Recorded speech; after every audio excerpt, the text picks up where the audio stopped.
Do you think that monastery life would benefit anyone who's on the spiritual path, that they should at least try it for a few weeks, a month, a year? Or do you think it's something only reserved for the people like you and the monks who were there, who were looking to explore the deeper aspects of mysticism and spirituality beyond religion, as you say? So would you recommend the monastic life for the normal person that watches my channel who's spiritual, but they're still, a householder, and they're still concerned about everything that goes on the ego level? Absolutely. If you can just touch on, in a monastery, if it's a monastery that has monks residing, you have the liberty of having someone there to keep you on track, even if it's only for a week. While you're there in meditation, if you start to wander off, if your body starts to cramp and itch and you just start getting agitated, other monks can come along and just put their hand on your shoulder and just whisper something like, because your body is agitated, don't think that you have failed your meditation. If you are aware of and watching the agitation, you are still meditating. Little things like that give you epiphanies. Epiphanies that when you go back home and go back to work, you can start watching your workplace as your meditation focus. You can start watching what you do at work as a meditation focus. Some of the most famous monks that have become Grandmasters of monasteries usually start off as a dishwasher. There's a very, very famous story, a true story, about a guy called Kashyapa, and he was a dishwasher in one of these monasteries, and all he did all day long was just wash the bowls, wash the dishes, wash the chopsticks. That's all he did. And for 5 years, he just watched the bubbles. He listened to the squeak of his fingers going over the bowls. He watched the rainbow colors in the soap suds. He listened to the tinkle, putting down the plates, the bowls. He would feel the weight. He'd be one with what he was doing. No thoughts, just being a master of washing dishes. Then one day, the master, the absolute master of that monastery, he was going to die soon, and he knew it.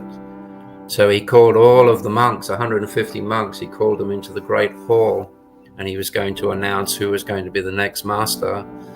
And when everyone got into the hall, last moment, Kashyapa came through a doorway out of the kitchen, wiping his hands on a dirty rag, and then he just leaned up against the wall at the back and listened. The Grand Master just lifted up a tea whisk, a bamboo tea whisk for mixing your tea. He held that up and then he put it back down. He didn't say a single word. Kashyapa just smiled because it was just something else he'd seen that day, and went back to the kitchen. All of the other monks were arguing with each other. What did he mean by that? What did he do with the whisk? Why did he pick that up?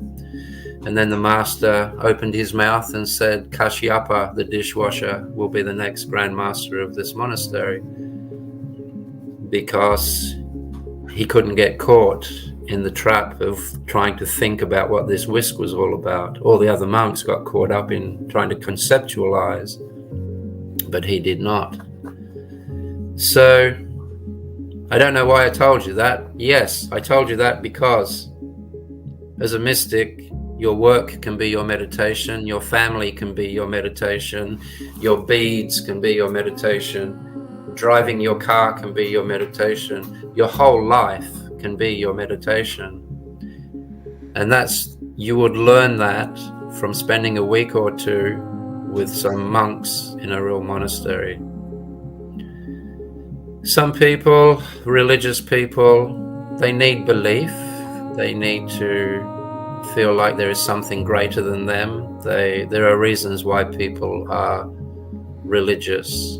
I'm not going to go into any of the reasons because it could sound derogatory, and it's not how I want it to be. If you want to bypass religion, if you can see that belief is the opposite of reality, A belief can only exist in your mind, in your head. If it exists outside of your head, then it's a fact. It's not a belief. There's a big difference. If you're the kind of person that would prefer to turn your back on reality and replace it with a belief system, then religion is good for you. If you are more interested in and have the courage to live life without a belief system, then you are a mystic. I hope you enjoyed that talk with Grandmaster Wolf. You know, I've spoken to 1,000 Zen masters in my time. Well, okay, not really. But I can tell that Grandmaster Wolf, GMW, is the real deal. And I am thankful to one of my viewers who turned me on to the GMW, or else I may never have discovered him. And by the way, if you want to see the full interview with Grandmaster Wolf, it's right here on my YouTube channel, and I'll post the link below. And I thought the interview with GMW was one of the best and most unique interviews that I've done on my channel ever, because he has lived quite an extraordinary life, and I got more into his life than I did with anybody else that I interviewed. And the Grandmaster spent 18 years in Tibet as a monk from the age of 14. And then after that, he traveled to the remote mountains of China, where he continued to live the monastic life. For GMW, the solitary life is one in which he enjoys, as I do too, and maybe that's why I relate to him so strongly. And I've thought about the monastic life ever since picking up a Rajneesh Bible back in the mid-90s. It was written by a New Age guru known as Osho. Some of you may know him. But I used to travel up to the Zen Mountain Monastery located in upstate New York. It was a very beautiful place, and I would spend time meditating in the Zendo. It was a truly great experience, especially after reading such books as The Seven-Story Mountain by Thomas Merton and The Empty Mirror, which I had mentioned in my interview with GMW. He said he hadn't read it. But that was a famous book about one of the first Westerners to travel to Kyoto, Japan, and live in a Zen monastery for a year. Quite a good book if you get your hands on it. So anyway, I never did spend more than 1 or 2 nights at the Zen Mountain Monastery, although I certainly would have stayed there a lot longer if it wasn't for work and other responsibilities I had. And it was such a beautiful experience that I ended up bringing a couple of my more close and spiritual friends, one man, one woman, and I shared it with them, where they would meditate in the Zendo and even slept over as well. You know, hearing GMW's story about the Zen master and the dishwasher kind of reminds me about one of the most famous fables in Zen Buddhism. And it goes something like this. Once upon a time, in a small village, there lived a Zen master. And a student came to the village seeking enlightenment, and he met the Zen master. So the Zen master asked him to sit down and have some tea. So the Zen master started pouring the tea, and it started overflowing. The young man just watched in confusion as the master continued to pour. Finally, he exclaimed, "The cup is full. No more tea can be added." The master stopped pouring and looked at the student. He said to the student, "Your mind is full of your own opinions and preconceptions. How can I show you Zen unless you empty your cup?"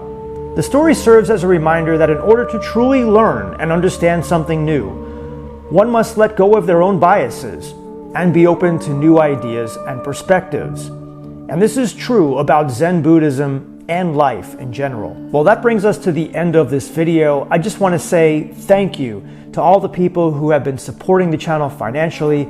It means an awful lot to me and allows me to continue on. And if you've noticed, I've been ramping the content up, and there will be more new guests on in the coming weeks. Keep suggesting the guests. I'll keep bringing them on the show. I know you guys like the way I interview, and it's all working out. It's coming together, and I think 2023 is going to be an amazing year for you, for me, and for this channel. So thank you for joining me, and I'll see you all in the next video. Namaste.